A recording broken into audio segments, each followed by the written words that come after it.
한번 따라하죠. 나는 하나님께 맡겼습니다. 정말인가요? 맡기셨습니까? 어떤 사람이 변호사를 만나서 이렇게 말했습니다. 나는 당신이 유능한 변호사라는 것을 믿습니다. 하지만 내 문제를 당신에게 맡기지는 않겠습니다. 왜냐하면 나는 당신을 믿을 수 없기 때문입니다. 이게 무슨 말일까요? 믿는다고 했다가 믿을 수 없다고 했다가 앞뒤가 안 맞습니다. 처음에 나는 당신이 유능한 변호사라는 것을 믿습니다 라는 말은 그가 유능한 변호사라는 사실을 인정한다는 의미입니다.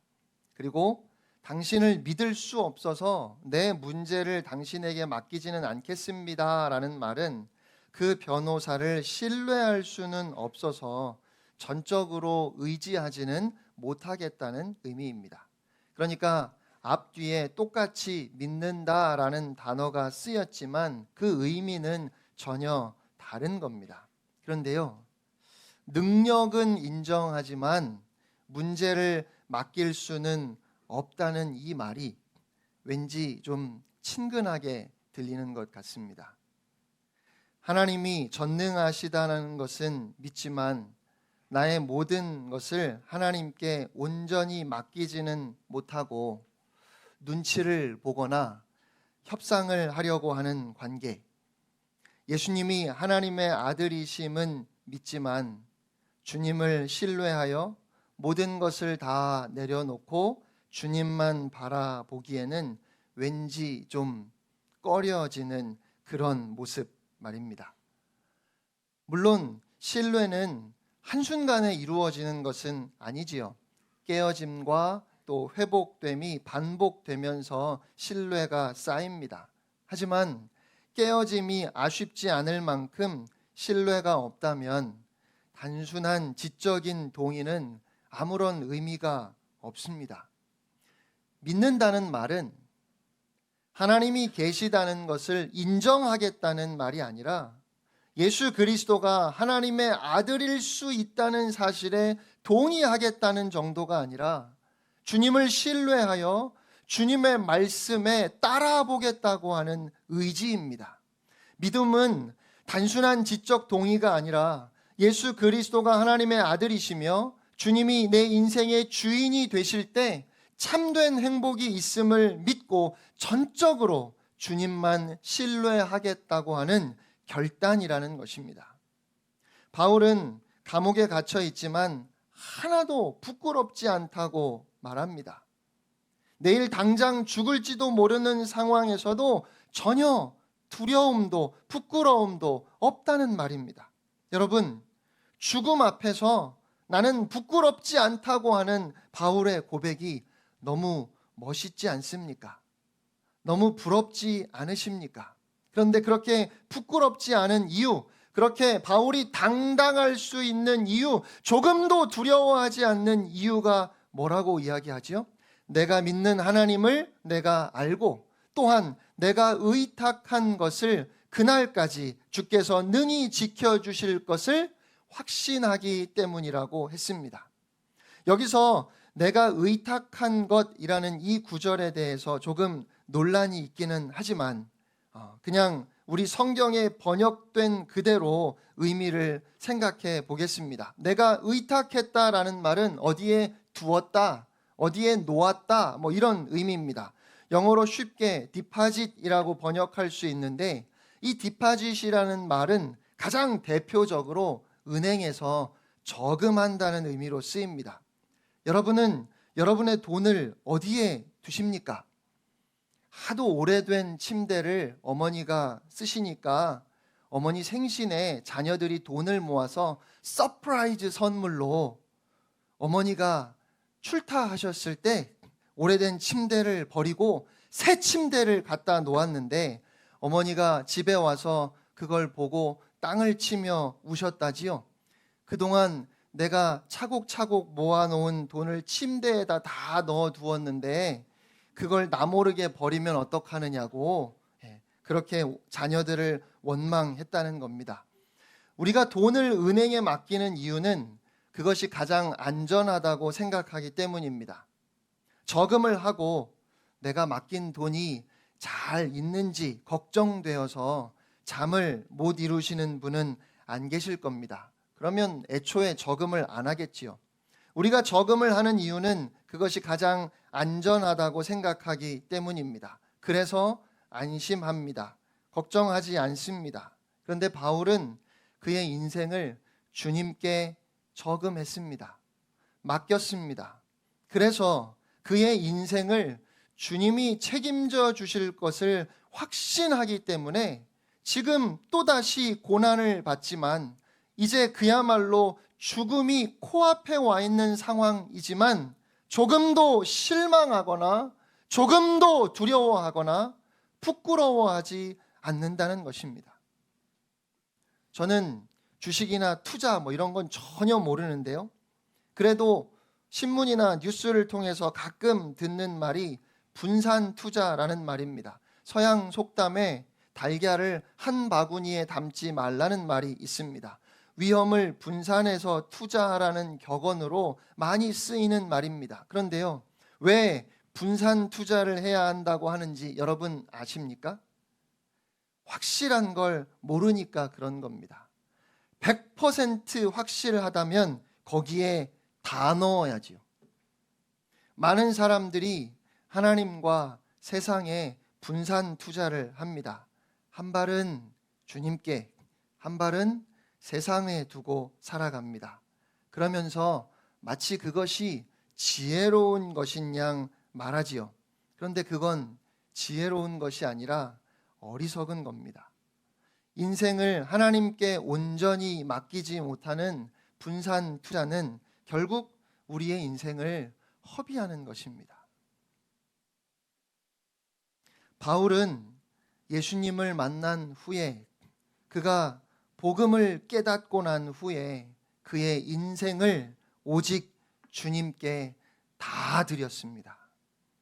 그리고 그 결과 그는 감옥에 갇힌 것도 두렵지 않고 죽음이 닥쳐오는 것도 무섭지 않고 사람들이 그에 대해서 이러쿵저러쿵 이야기하는 것도 전혀 신경 쓰이지 않는 부끄럽지 않은 인생으로 바뀌었습니다.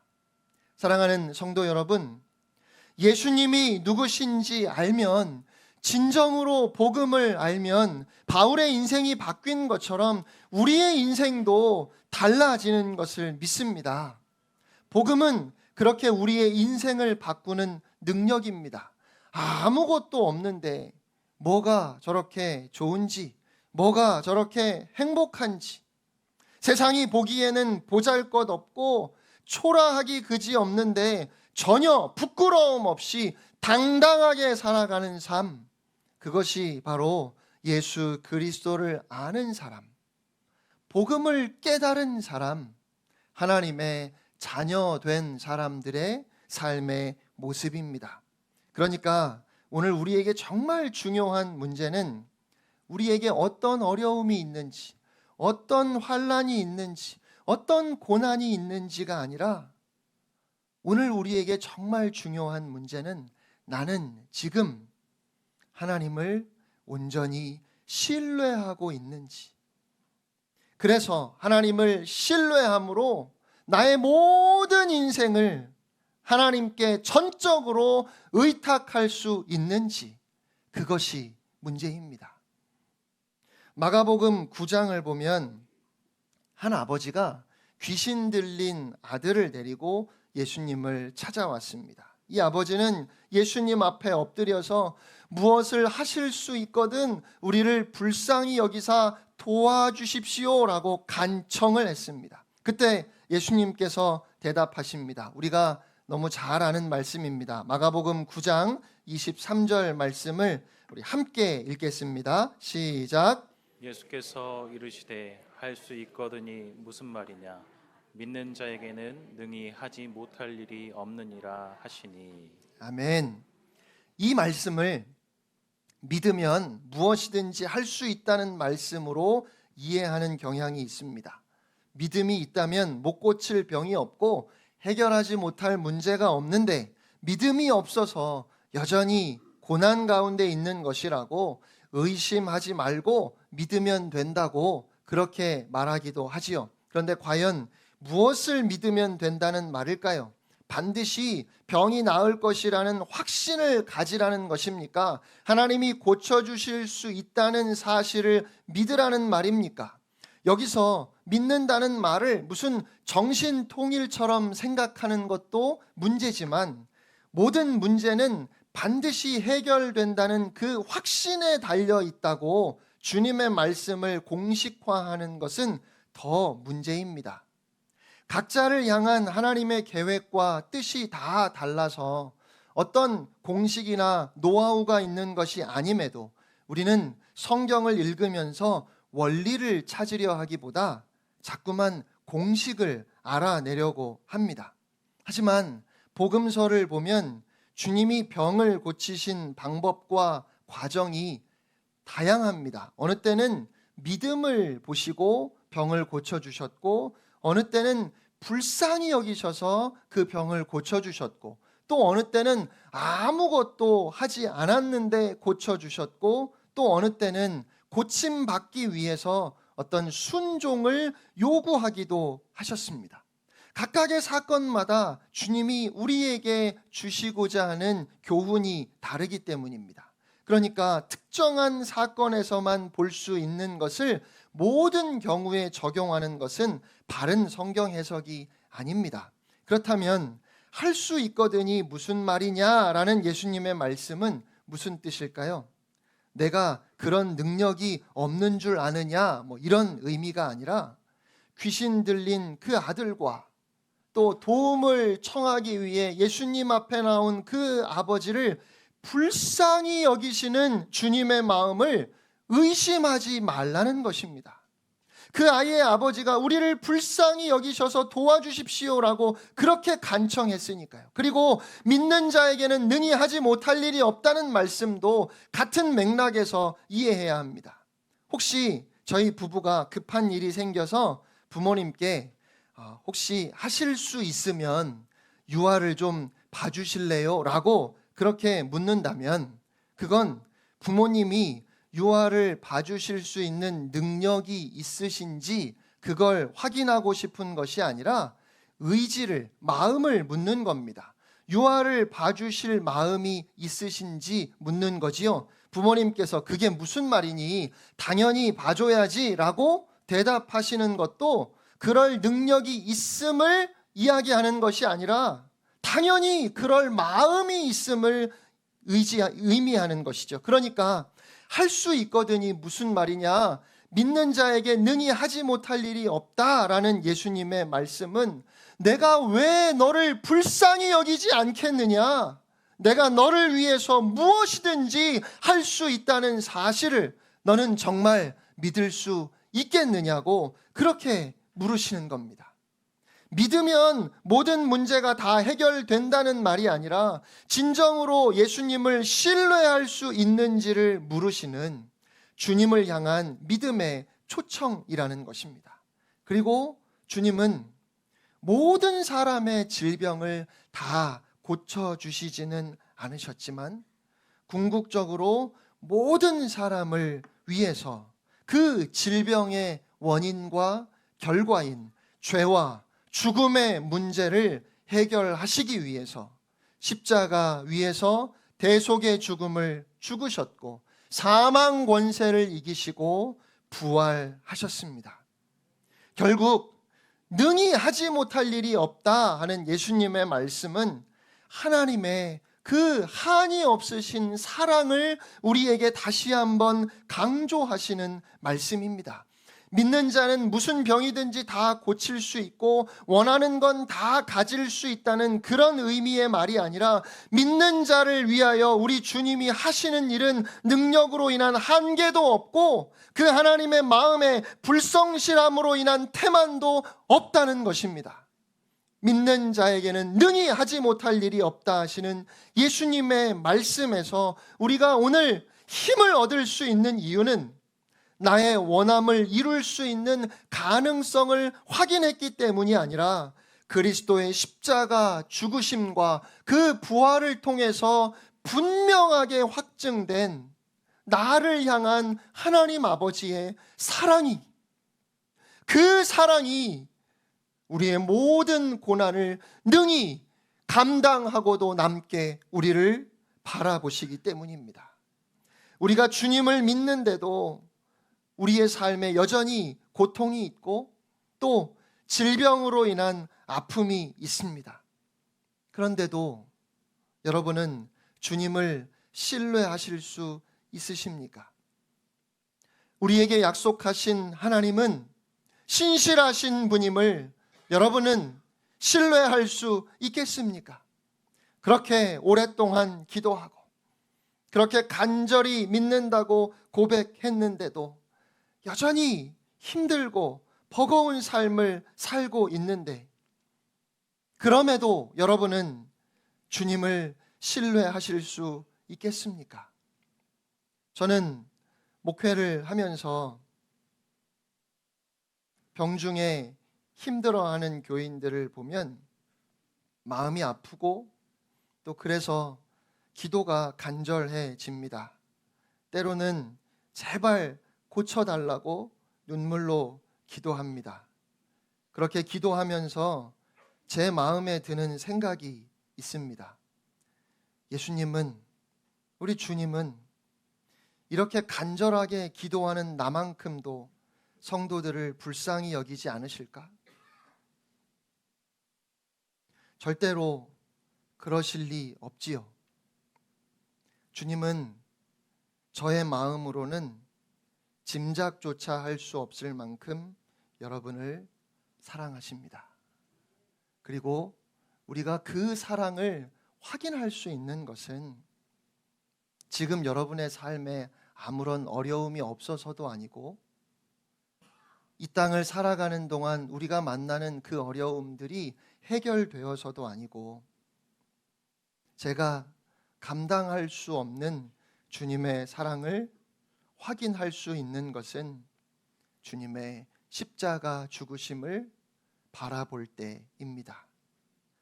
그 십자가를 기억하는 순간 주님의 사랑이 그렇게 우리 모두에게 확증되었기에 저는 모든 상황과 형편을 뛰어넘어 내가 알지 못하는 우리 주님의 선하신 계획이 있음을 믿습니다. 고난의 현실에서 왜라는 질문에 대한 답이 우리에게는 없는 것 같습니다. 어떻게에 대한 답도 없습니다.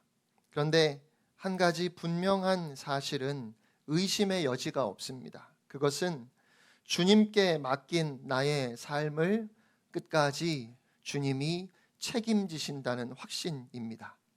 기어코 우리 안에 구원을 이루실 하나님의 사랑, 바로 그 확신만큼은 우리가 놓을 수 없습니다.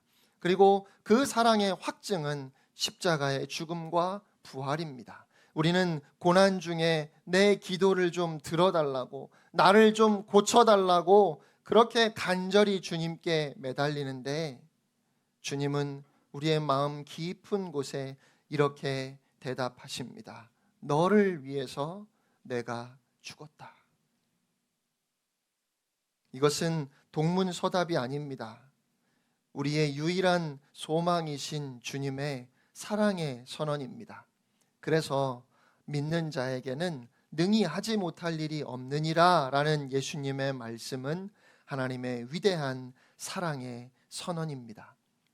믿음은 하나님을 향한 인격적인 신뢰입니다. 하나님은 우리의 기도를 들으십니다. 우리의 기도를 통해서 일하십니다. 물론 이 말은 우리가 기도하는 대로 하나님이 일하신다는 말이어서는 안 됩니다. 하나님은 우리의 기도를 통해 하나님의 뜻 가운데 일하십니다. 마치 하나님께는 아무런 계획이나 의도가 없고 하나님은 단지 우리가 원하면 원하는 대로 해주시는 분이라고 믿는 것은 바른 믿음이 아닙니다. 하나님은 우리를 향한 선한 계획을 가지고 계시고 또 그 계획에 따라서 우리의 걸음과 길을 인도하시고 보호하십니다. 도저히 이해할 수 없는 상황에서도 하나님을 신뢰하고 하나님을 붙들기 위해서 최선을 다하는 것이 바로 믿음입니다. 여러분, 다시 말씀드립니다. 하나님께서 이처럼 우리를 사랑하시고 우리를 지키신다고 하는 가장 확실한 증거는 바로 예수 그리스도입니다. 그래서 바울은 로마서 8장 32절에 고백하기를 자기 아들을 아끼지 아니하시고 우리 모든 사람을 위하여 내주신 이가 어찌 그 아들과 함께 모든 것을 우리에게 주시지 아니하겠느냐라고 했습니다. 이 말씀은 아들을 주신 하나님이 여러분이 원하는 건 뭐든지 다 주실 것이라는 그런 말이 아니라 아들을 주신 하나님이 고난 중에 우리를 버리실 리가 있겠느냐는 말입니다. 우리는 그리스도 때문에 환난을 당해도 죽임을 당해도 그 환난과 죽음이 우리를 하나님의 사랑에서 끊을 수 없음을 압니다. 여러분, 이것이 믿음입니다. 이 믿음을 가지고 하나님 앞에 나아가는 사람은 하나님께서 그 고난을 통하여 무엇을 계획하셨든지 하나님을 신뢰할 수 있도록 끝까지 그를 붙드시고 그를 인도하시고 그를 보호하실 것입니다. 김중원 목사님, 하신주 선교사님 부부가 쓰신 그래도 괜찮아라는 자녀 교육에 관한 책이 있습니다. 책 속에 큰아들이 방황할 때 하신주 선교사님이 겪었던 이야기가 나옵니다. 큰아들이 선교사의 아들로 외국에서 자라면서 심한 따돌림으로 한동안 너무 방황하고 좌절하고 자포자기했었답니다. 그런 아들을 보면서 하신주 선교사님이 너무 무서웠다고 했습니다. 아들을 보면서 무서웠대요. 그때 하나님께서는 약속의 말씀을 주셨습니다. 로마서 4장 18절 말씀이었습니다. 아브라함이 바랄 수 없는 중에 바라고 믿었으니, 바랄 수 없는 중에 바라고 믿었으니, 이 말씀을 주시면서 네가 바랄 수 없는 중에 믿으면 내 아들을 내가 변화시켜 줄 것이다 라고 약속하셨습니다. 그런데 문제는 하나님의 말씀이 믿어지지 않는 겁니다. 그 말씀만 붙들고 그 말씀에 그 아들을 맡길 수가 없는 거예요.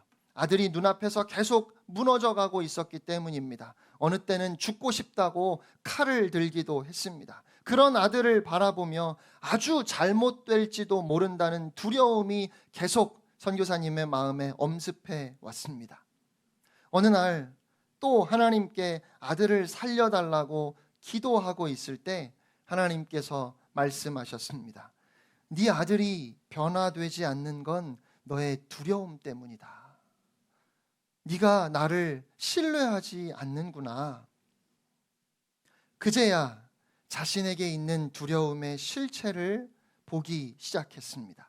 하나님을 신뢰하지 않고 하나님이 무능하게 느껴져서 하나님은 절대로 아들을 회복시키실 수 없을 것이라고 그렇게 자신이 생각하고 있다는 것을 깨달았습니다. 그러니 하나님을 기다리고만 있을 수 없었습니다. 하나님께 맡길 수 없는 겁니다. 자기라도 나서서 아들을 살려야 한다고 생각했습니다. 사탄은 계속 협박했습니다. 네 아들은 잘못될 거야. 그 아이는 폐인이 될 거야. 네 아이는 실패할 거야. 하나님의 말씀보다 그 사탄의 거짓말이 더 믿어질 때 두려움에 사로잡히게 되었습니다. 두려워하면 이미 사탄과의 싸움에서 진 겁니다. 그래서 하나님께 부르짖었습니다. 하나님, 맞아요. 제가 하나님께 맡기지 못했습니다. 저는 하나님을 신뢰하지 못했습니다. 아니, 솔직히 저는 아들이 잘못될까 봐 너무 두려워요. 어떻게 이 두려움에서 제가 벗어날 수 있을까요? 그때 하나님께서 사탄을 완전히 무시하라고 가르쳐 주셨습니다. 그래, 우리 아이 잘못되게 해봐. 우리 아이 폐인 만들어봐. 우리 아이 더 타락하게 해봐. 넌 아무것도 못해. 하나님이 내 아이를 그냥 내버려 두시지 않아. 하나님께서 내 아이를 반드시 회복시키실 거야. 예수 그리스도의 이름으로 명하노니 두려움의 영은 떠나갈지어다. 그렇게 선포하게 되었습니다. 그럴 때 승리할 수 있다는 확신이 선교사님의 마음에 들어왔습니다. 아들을 잘못되게 해봐 라고 말하면 사탄이 그 즉시로 해코지할 것 같아서 무서웠지만 마음의 결단을 하고 선포하기 시작했는데 놀라운 일이 벌어졌습니다. 선교사님의 마음 한편에 두려움이 깨어지는 만큼 아들이 변화되기 시작한 겁니다. 두려움이 30%, 50%, 70% 깨어진다 생각하는 만큼 아들도 그렇게 똑같이 변화되었습니다. 그리고 그 두려움이 거의 사라졌을 때 이제는 아들도 사탄도 두렵지 않았습니다. 담대해졌습니다. 두려움이 깨지고 하나님을 신뢰하게 되니까 이제 하늘로부터 오는 지혜가 깨달아졌습니다. 언제 아들을 위로해 주어야 되는지, 언제 야단을 쳐야 되는지, 아들에게 어떤 말을 해야 하는지 깨달아졌습니다. 그리고 놀라운 것은 그러한 과정에서 이 아들이 하나님을 뜨겁게 만나게 된 것입니다. 그리고 하나님께서 약속하신 그대로 그 아들의 삶에 놀라운 변화가 일어났습니다. 사랑하는 성도 여러분, 여러분의 문제가 무엇입니까? 이 시간 그 모든 문제를 하나님께 맡기시기를 바랍니다. 하나님을 온전히 신뢰하십시오. 열왕기하 6장을 보면 아람 왕이 도단성을 포위하고 엘리사를 죽이려고 할 때 그 하인이 아침에 나가서 성을 완전히 둘러싼 아람 군대를 보고 공포에 질려 뛰어와 엘리사에게 말했습니다. 그러나 엘리사는 그 이야기를 듣고 담담하게 종에게 그냥 한마디만 합니다. 열왕기하 6장 16절 말씀 함께 읽겠습니다. 시작. 대답하되 두려워하지 말라. 우리와 함께한 자가 그들과 함께한 자보다 많으니라 하고, 그리고 하나님께 종의 눈을 열어달라고 기도했습니다. 17절 이어서 읽겠습니다. 시작. 기도하여 이르되 여호와여 원하건대 그의 눈을 열어서 보게 하옵소서 하니 여호와께서 그 청년의 눈을 여심해 그가 보니 불말과 불병거가 산에 가득하여 엘리사를 둘렀더라. 아멘. 아멘. 여러분, 오늘 우리도 우리의 눈을 열어달라고 기도합시다. 그런데요, 하나님께서 엘리사는 불말과 불병거를 동원하여 지켜주셨지만 우리는 어떻습니까? 여러분은 그렇게 지켜주실까요? 엘리사 정도 되면 하나님께서 불말과 불병거를 보내셔서 지켜주시는 것이 이해가 되지만 저는 저 같은 것을 하나님께서 그렇게 지켜주실까 생각하면 자신이 없어요. 그런데 여러분, 그런 우리의 생각이 얼마나 하나님을 속 터지게 하는지 아십니까? 아니, 하나님께서 여러분을 구원하시기 위해서 아들을 주셨는데 그 아들도 아끼지 아니하시고 하나님께서 여러분을 위해 내어주셨는데 도대체 더 이상 뭘 어떻게 보여주어야 하겠습니까? 하나님의 마음이 답답하지 않으시겠습니까? 그렇게 하나님이 여러분을 사랑하신다 하시는데 우리는 에이, 나 같은 것도? 하나님이 나 같은 것도 지켜주실까? 하나님께서 우리를 사랑하십니다. 여러분 한 분 한 분을 하나님이 사랑하십니다. 그 아들을 내어주실 만큼 그렇게 사랑하십니다. 그렇게 사랑하시는 하나님께서 여러분의 삶을 지키지 않으시겠습니까? 여러분의 삶을 책임지지 않으시겠습니까? 그러므로 그런 하나님 앞에 여러분의 삶을 내어 맡기시기를 바랍니다. 성도의 삶에 나쁜 일은 없습니다. 아마 여러분 중에 목사님 나쁜 일이 왜 없어요? 지난 한 주간만 봐도 저한테 무슨 일이 있었는지 얘기해 볼까요? 이렇게 얘기하고 싶으신 분이 계실 겁니다. 알지요? 여러분의 문제를 몰라서 말씀드리는 것 아닙니다. 하지만 그럼에도 성도의 인생에 나쁜 일은 없습니다. 우리가 잘 몰라서 우리 눈에 나빠 보이는 것뿐입니다. 그러나 지금 여러분이 겪고 있는 그 일도 절대로 나쁜 일이 아닙니다. 제가 감히 이렇게 말씀드릴 수 있는 이유는 우리 하나님은 실수하지 않으십니다.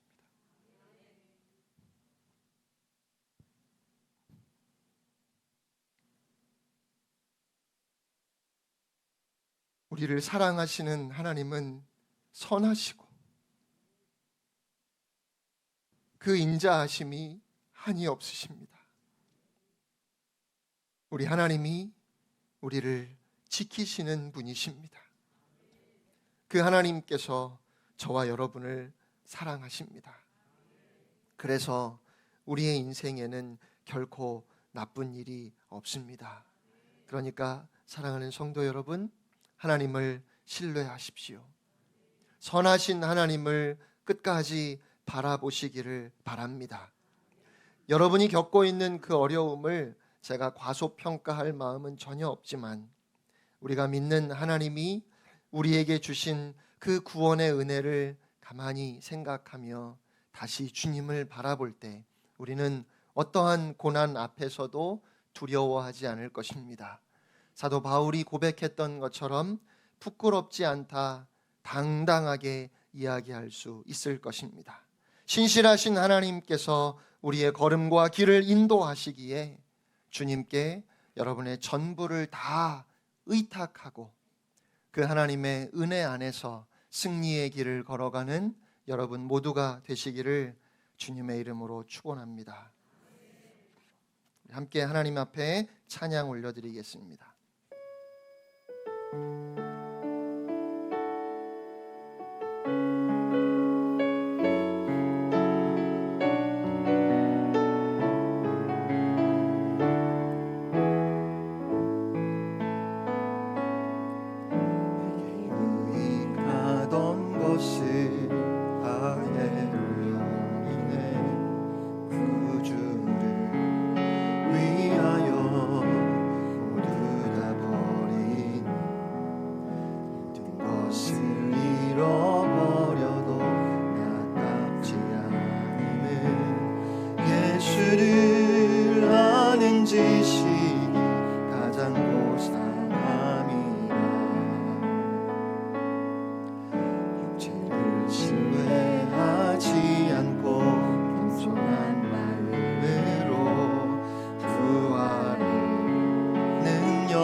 그리스도를 얻고 예수의 안에서 발견되려 함이라. 표대를 향하여 그리스도 예수 안에서 부름의 상을 위하여 달려가노라. 이전에 있는 것은 모두 잊어버리고 앞에 계신 그리스도께로 달려가노라. 표대를 향하여 그리스도 예수 안에서 부름의 상을 위하여 달려가노라. 이전에 있는 것은 모두 잊어버리고 앞에 계신 그리스도께로 달려가노라. 율법에 선한 것이 아니요 율법에서 난 것이 아니 오직 그리스도를 믿는 믿음으로 난 것이라.